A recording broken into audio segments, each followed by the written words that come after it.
د ژوند په لاره کې مومنه تقریر کېږي ورته ځیر شه بیا وخت تېرېږي ورته ځیر شه. د قدر وړ اورېدونکو ستاسو پام راړو د الحاج مولوي محمد یاسین فهیم صاحب د رسول الله صلی الله علیه وسلم د روزنې او تربیت خپرونو ته په همدې هیله چې دا خپرونې تر پایه پورې واورئ او په ژوندانه کې پوره ګټه ځینې حاصله کړي. هم احادیث پکې په مینه بیانېږي ورته ځیر شه بیا وخت تېرېږي ورته ځیر شه. بسم الله الرحمن الرحيم. الحمد لله رب العالمين حمد الشاكرين. الصلاة والسلام على سيد الأنبياء والمرسلين سيدنا ونبينا وشفيعنا ومولانا محمد وعلى آله وأصحابه الطيبين الطاهرين. قدرمنو اوریدونکو د ژوند د لارې د خپرونې مینوالو السلام علیکم ورحمة الله وبرکاته. ستاسو روغتیا او خوشحالي د پاک رب نه غواړم په دې هیله چې د صحت او عافیت جامې په تن ولرئ او خوشحالي مو په برخه وي. دا دی زه محمد یاسین فهیم د ژوند د لارې د خپرونې په وړاندې کولو کې ستاسو په خدمت کې یم. زموږ د نننۍ خپرونې موضوع د رسول الله صلی الله علیه وسلم د روزنې طریقې، یعنی رسول اکرم صلی الله علیه وسلم څنګه خلک د الله دین ته رابلل او د هغو روزنه او پالنه یې څنګه کوله. قدرمنو اوریدونکو، د نن نه 1400 کاله مخکې نړۍ په تور تم کې ډوبه وه. د ځمکې په هیڅ ګوټ کې د هدایت او لارښوونې څرک نه لګېده. ټول انساني عالم د بیلاري او ګمراهي په دلدل او ګرداب کې نښتی و. نننی هندوستان چې تاسو وینئ د روحاني او دیني لارښوونکو زده کړو او ښوونو خپل اغیز له لاسه ورکړی و او په توهماتو او خرافاتو اخته شوی و. شرک او بتپرستي اوج ته رسېدلې وه. حتی هندي مورخان لیکي چې په هندوستان کې د خدایانو شمیر د دې ځای د نفوسو څخه هم پورته تللی و. د یو سړي په سر به څو خدایان ول. حتی په ځینې ځایونو کې د تناسلي غړو او اعضاو عبادت او پرستش هم دود و. د مذهب مدعیان او ادعا کوونکي او د درمسال منجاوران د بد اخلاقیو ځالې او نمونې ګرځېدلې وې. ټوله هندوستاني ټولنه د بیلارې او خرابي آخري څوکۍ ته رسېدلې وه. د ښځو د عصمت او ناموس هیڅ ارزښت او قیمت نه و. د یوې ښځې به څو خاوندان ول او کله به چې د ښځې خاوند مړ شه نو ښځه به هم هغې سره ژوندۍ سوځل کېدله او دا یې خپل سپېڅلی رسم او دود ګڼه. لنډه دا چې قدرمنو اوریدونکو د هرې نیکي، بدي، ثواب او ګناه تصور له منځه تللی و. خلک په بدعاتو، شرکیاتو او بتپرستي کې ګیر ول. په مصر، شام، بابل، نینوا، یونان او چین کې د تهذیب او تمدن ډیوې مړې شوې وې. په دغو ځایونو کې د بېقانوني او انارشیزم دور و. د بېشرمي او بېحیایي بازار ګرم، ظلم، زیاتی، قتل او تیری د هغوی د ژوند یوه برخه ګرځېدلې وه. صفاکي، وینې تویول، شوکې او ډاکې ته د کمال او هنر په سترګه کتل کېدل. په هغه مهال کې روم او ایران تر ګردو منظم دولتونه ول، ولې د هغوی تهذیب خپله ځلا او اغیزه له لاسه ورکړې وه. اوس د هغوی د تهذیب له ډیرۍ او انبار څخه بدبویي او وږم پورته کېده. په دواړو دولتونو کې د ناوړه ظلمونو دوره حاکمه وه. حکومت د اخلاقو د هیڅ ډول ضابطې او اصولو پابند نه وه. ولس د پاچایانو غلامان ول او پاچایان د خواهشاتو غلامان ول. لکه نن ورځ چې هم په خپل وطن او په نورو وطنونو کې دغه حال موږ او تاسو په سترګو باندې وینو. شاهي کورنۍ په عیاشیو، هوس او عیش او عشرت کې ډوبه وه. کورنیو جګړو او ورځنیو سیاسي انقلابونو د خلکو ژوند د ستونزو او مشکلاتو سره مخ کړی و. طوایف الملوکي د وینو تویولو او وژنو بازار ګرم کړی و. پلار به چې مړ شه زوی به پاچا و، زوی به چې مړ شه لمسی به پاچا و، لمسی به چې مړ شه د هغه نه وروسته به چې څوک په کورنۍ کې و، که په هغه کې به استعداد او ظرفیت و یا به نه و، هغه به پاچا و. نو دغه طوایف الملوکي د وینو تویولو او وژنو بازار ګرم کړی و او ولس یې د بډو او د رشوت اخیستلو په غم اخته کړی و. په دې ناهیله مایوسه او ډارونکې فضا کې چا د احتجاج غږ هم نشه پورته کولی چې هغه د خپل حق غوښتنه وکړي. همدارنګه قدرمنو اورېدونکو، د سولې او پخلاینې دعوه کوونکي او هغه کسان چې د عیسویت دعوه کوونکي ول په روم کې د صفاکي یعنی د وینو تویونو، درندګي، عیاشي او هوسپالنې مرکز ګرځېدلی و. بني اسرائیل چې په داسې حالاتو کې د خلکو لپاره د هیلې یوه سرچینه وه، په خپله کبر او ځانځاني کې ښکیل وه. د خپلو اغراضو او اهدافو لپاره په الهامي کتاب کې هغوی تحریف کوه او همدارنګه د خپلو اغراضو او اهدافو لپاره هغوی په الهامي کتاب کې تحریف د خپل یو مشغله او بوختیا ګرځولې وه چې په تورات کې هغوی تعریف کوه. کومه آیت به چې د دوی په نفع و هغه به یې پرېښوده او کوم یو به چې د دوی په ضرر و هغه به یې لرې که، د هغه په ځای به یې هغه شی راوړه چې دوی ته یې ګټه رسېدله. د اخلاقو او عملونو په مقابل کې لفظي ویناوو ته ارزښت ورکول کېده. حرص او تمې د هغوی په فطرت او طبیعت کې ځای نیولی و. رشوت او سود او د هغې په نتیجه کې سخزرتوب او شقاوت هیڅ عیب نه ګڼل کېده. د هغوی اخلاقي او ټولنیز قالب او چوکات په بشپړه توګه دړې وړې او ټوټې شوی و. د عربو حال خو د دې نه هم بدتر و. هلته وحشت، درندګي واکمنه وه. انسانیت په قبایلو، پاټکیو او طبقو ویشل شوی و. ورځنیو جنگ او جګړو سوله، امن، آرام او سکون له منځه وړی و. په عادي خبره به د جنگ اور بل شو او بیا به تر کلونو دوام کولو او کله به د دوی جنگ تر 40 کلو پورې هم ورسید. د ښځې د عزت او ناموس هیڅ حیثیت نه و پاتې او په بازارونو کې ښځې لیلام وې. بدکاري او زنا کوم عیب او ګناه نه ګڼل کېده. نجونې به د زیږېدو سره سم تر خاورو لاندې کېدې. د ودونو خو هیڅ حد او سرحد نه و معلوم. د څارویو په څیر چې سړي هر څومره ښځې غوښتلې ساتلی شوې. د شرابو خو د عربانو سره ذخیرې او چاټۍ ډکې وې. تر هغې به یو محفل پرتمین او کومه بلنه بشپړه نه ګڼل کېده تر څو به چې د شرابو جامونه پکې نه ول. لکه نن ورځ چې دا بدبختي او دا فساد په دې ټولنه کې موږ هم وینو چې نه هغوی سره د الله ویره وي او نه د بنده او د مخلوق شرم وي. په خپلو میلمستونونو او میلمستیاو کې شراب د اوبو په شان ایښي او په کوم محفل او میلمستیا کې چې د دوی شراب نه وي هغه بشپړه میلمستیا نه ګڼي. همدا حال د عربو هم و. د هر کور څخه میخانه او د هر سړي څخه ساقي او میخور جوړ و. قمار او جواري د هغوی لپاره د ویاړ او ساتیري شیان ول. سود هم د یهودو له برکته رواج شوی و او شتمنو او مالدارو خلکو به یې کاروبار کولو. ځینې قبیلو غلا او شوکه خپله مستقله دنده ګرځولې وه. ټولنه په بشپړه توګه په توهماتو او خرافاتو کې ډوبه وه. د خدای سره شرک د هغوی د امتیاز معیار و. د خدای په کور کې هم 360 بتان ایښودل شوي ول او په دې بتانو کې د هرې قبیلې بت معلوم و. تر ګردو لوی بت د هغوی د کعبې په چت ایښودل شوی و چې هغه بت په نامه د هبل. د دغو بتانو عبادت او پالنه د حج له ارکانو څخه ګڼل کېده او د دې بتانو د خوشحالولو او راضي ساتلو لپاره به انسانان قرباني کېدل. د دوی په نومونو به فال کتل کېده.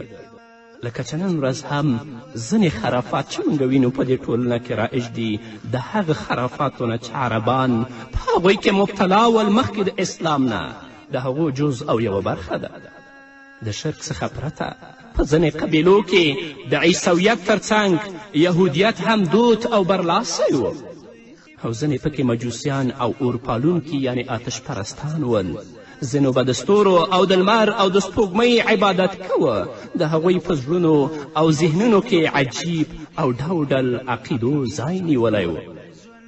لکه د بیلګې په توګه په رښتې به یې د الله تعالی رب العزت العیاذ بالله لوڼې ګڼلې او پیریانو ته یې د الوهیت درجه ورکړې وه. لنډه دا چې قدرمنو اوریدونکو عربان په فکري لحاظ تش او منځخالي کالبوتان ګرځېدلي ول او د عملي اعتباره د خواهشاتو او همسونو تر چتر لاندې د څارویو په څیر ژوند تېروه. هسې چې کتل به دې ورته انسان ښکاره کېده، لکن د هغوی عمل او د هغوی هغه کړنې چې په هغه وخت کې هغوی کولې د حیواناتو نه لا هم تیرې وې. نو په همدې حالاتو کې رسول الله صلی الله علیه وسلم پیغمبر کیږي. د حرا له غار څخه په راستنېدو خپل رسالت اعلانوي، د دعوت او بلنې دنده پیلوي او خلک د خدای لور ته رابولي، اخروي ژوند ته پام اړوي او همداسې کاروان مخ په وړاندې درومي. دا مهال یې ځینې خلک مخالفت هم کوي او د هغه د پیغام او بلنې د ناکامولو ان د هغه د لمنځه وړلو تدبیرونه، توطیې او مختلفې حربې په لاره اچوي. خو د هغوی دا ټول کوښښونه او هڅې بې ځایه او عبث دي. الله محمد رسول الله صلی الله علیه وسلم ته ترقي ورکوي او هغې لارې ته چې رسول صلی الله علیه وسلم خلک رابولي هغه لاره الله تقویت کوي. هغه کار چې د الله لپاره وي په هغه کې د الله رضا هدف وي او ادا د مسئولیت وي، په هغه کار کې به الله انسان سره مرستندوی وي. نو د رسول صلی الله علیه وسلم کار د الله لپاره و. هغه خلک د الله دین طرف ته رابلل تر څو چې د دې شرک، وحشت او بتپرستي نه خلک خلاصی عمومي او د اسلام مقدس دین ته مخ راوړي. نو هغه سره الله رب العزت مرستندوی و، هغه ته یې ترقي ورکوله. که نن ورځ زموږ کارونه هم د الله رب العزت د رضا لپاره وي، کومه بلنه او دعوت چې کوو په هغه کې ادا د مسئولیت وي او رضا د الله وي، د خلکو رابلل وي دین طرف ته، انشاءالله زموږ مرسته به الله کوي. په هیڅ میدان او په هیڅ ځای کې به موږ نه ناکامه کیږو. الله به زموږ دعوت او زموږ بلنې ته لا هم ترقي ورکوي، خو په دې شرط چې زموږ کار د الله د رضا لپاره وي. الله دې خپل رضا زموږ مطلوب او زموږ هدف وګرځوي. نور به واورو خو هغه د یوې دمې نه وروسته. د ژوند په لاره کې مؤمنه تقریر کیږي، ورته ځیر شه بیا وخت تیریږي، ورته ځیر شه بیا وخت تیریږي. د ژوند په لاره کې مؤمنه تقریر کیږي، ورته ځیر شه بیا وخت تیریږي، ورته ځیر شه بیا وخت تیریږي. هم احادیث پکې په مینه بیان. قدرمنو اوریدونکو، بیا هم زموږ سلامونه او نیکې هیلې ومنئ.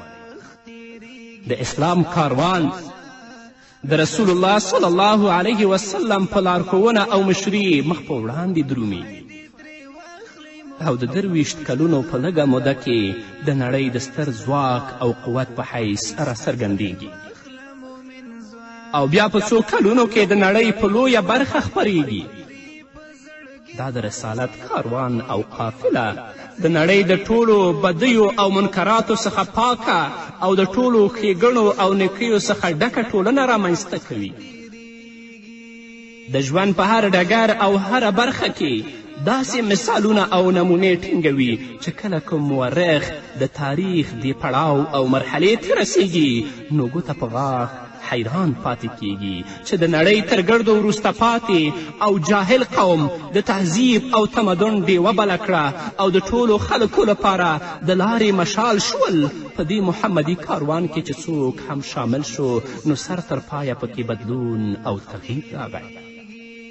هر تاریخدان، هر تاریخ لیکونکی چې کله تاریخ لیکي نو دې ځای ته چې را ورسیږي نو ګوته په غاښ شي. له پیله داسې محسوسېدله چې د اسلام په دایره کې په داخلېدو او د رسول اکرم صلی الله علیه وسلم د روزنې په ترلاسه کولو به هر وګړی د یو نوي انسان په بڼه راڅرګندېږي. د بد اخلاقیو او بدکاریو مجرم او ګناهګار به د سیرت او اخلاقو بیلګه او نمونه ګرځي. د انسانانو قاتل به د انسانیت غوښتونکی او ساتونکی ګرځي. د رضالت او قباحت په دلدل او گرداب کې نښتی انسان به د شرافت او غیرت لوړو مرتبو او درجو ته رسیږي. د ناپوهه بې سواده او کمذهنه انسان دننه به د لوړو استعدادونو چینې راخوټېږي. جنګیالي به د سولې او پخلاینې د مدعیانو او غوښتونکو په بڼه راڅرګندېږي. زناکار او بدکار انسان به د عزت او حیا په جثه او مجسمه بدلیږي. له پیله قدرمنو اوریدونکو داسې محسوسېدله د انقلاب یوازې د انسان یو اړخ او بود نه، بلکې د ژوند ټولې برخې او اړخونه رانغاړلي ول. په عقایدو او افکارو کې د لوی او په زړه پورې بدلون په رامنځته کولو سره یې د هغوی د فکر او نظر لورې او بڼې په بشپړه توګه بدلې کړې وې. د خوښ او ناخوښ معیار بدلون موندلی و. د هغوی مشغلو بوختیاو او ذوق او شوق نوی رنګ خپل کړی و. د هغوی په احساس او ضمیر کې یو نوی روح پوکړی شوی و. د عباداتو اسلوب او طریقو تغییر موندلی و. د هر در او بت ته ټیټېدونکي سر اوس یوازې یو تلپاتې الله ته ټیټېده. د خدای او د هغه د رسول اطاعت د هغوی د ژوند محور او مرکز ګرځېدلی و. د دین د بلنې او خپراوي لپاره هغوی خپل مال، استعداد او خپل هر څه وقف کړل. د اقتصاد اصول او مبادیو په بشپړه توګه بدلون وموند.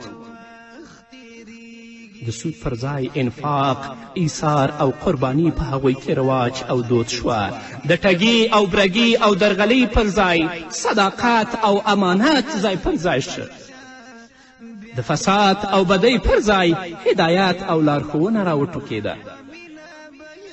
د غلا او شوکې پر ځای د بښنې ورکړې او سخاوت بازار ګرم شو. د شراب او قمار د مجلسونو او ناستو پر ځای د اصلاحي رغونې او د نیکو کارونو پلانونه او پریکړې کېدلې. د خپلو حقوقو پر ځای د بل د حقوقو خیال ساتل کېده. د رسول الله صلی الله علیه وسلم په وسیله دا نوی عالیشانه او هر اړخیزه انقلاب او بدلون پرته له شکه په ذهنونو کې د توحید، رسالت او آخرت د تصوراتو او نظریاتو د کېناستو او ځای په ځای کېدلو په پایله کې رامنځته شو. او د دې ترڅنګ د خدایي الوهیت او حاکمیت تصور او د دې په وړاندې د خپل ټول ژوند په اړه د ځواب ورکونې احساس هم د دې ستر انقلاب په رامنځته کولو کې لویه ونډه لرله.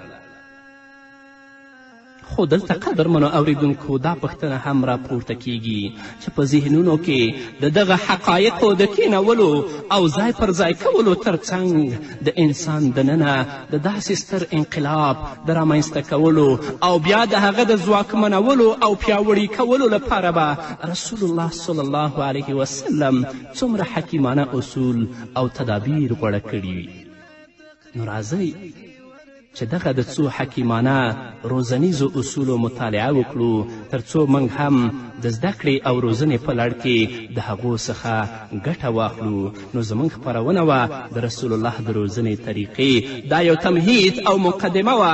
انشاءالله په نورو خپرونو کې به تاسو د رسول الله صلی الله علیه وسلم د روزنې طریقې واورئ چې رسول الله به خلک څنګه رابلل، خلکو ته به څنګه تربیت ورکول او خلکو به څنګه اسلام طرف ته مخ راګرځوه. د هر داعی لپاره، د هر بلونکي لپاره، د هر مسلمان لپاره دا لازمه ده چې د رسول الله صلی الله علیه وسلم د روزنې طریقې مطالعه کړي او هغه په خپل ورځني ژوند کې او په دعوت کې عملي کړي او د هغې نه کار واخلي. خو انشاءالله په نورو خپرونو کې به تاسو د رسول الله صلی الله علیه وسلم د روزنې طریقې واورئ. نو دا وه زموږ د نن ورځې خپرونه چې ستاسو دران حضور ته وړاندې شوه. تر بلې خپرونې پورې چې زه بیا هم ستاسو دران حضور ته راځم، تاسو ټول په پاک رب سپارم. پاتې ژوند مو نیکمرغه، ښاد، بریالي او کامیاب اوسئ. هم احادیث پکې په مینا بیانېږي، ورته ځیر شه بیا وخت تېرېږي، ورته ځیر شه بیا وخت تېرېږي. ستا آخرت به شي روښانه، ستا آخرت به شي روښانه. که ورته غوږ شي وایست دې تمامیږي، ورته ځیر شه بیا وخت تېرېږي، ورته ځیر شه بیا وخت تېرېږي. د ژوند په لاره کې مؤمنه تقریر کېږي، ورته ځیر شه بیا وخت تېرېږي، ورته ځیر شه بیا وخت تېرېږي. هم احادیث پکې په مینا بیانېږي، ورته ځیر شه بیا وخت تېرېږي، ورته ځیر شه بیا وخت تېرېږي. حافظ قدرت الله عبیده، حافظ قدرت الله عبیده. فائدې ډېرې دي لورایه معلومیږي، ورته ځیر شه بیا وخت تېرېږي، ورته ځیر شه بیا وخت تېرېږي. د ژوند په لاره کې مؤمنه تقریر کېږي، ورته ځیر شه.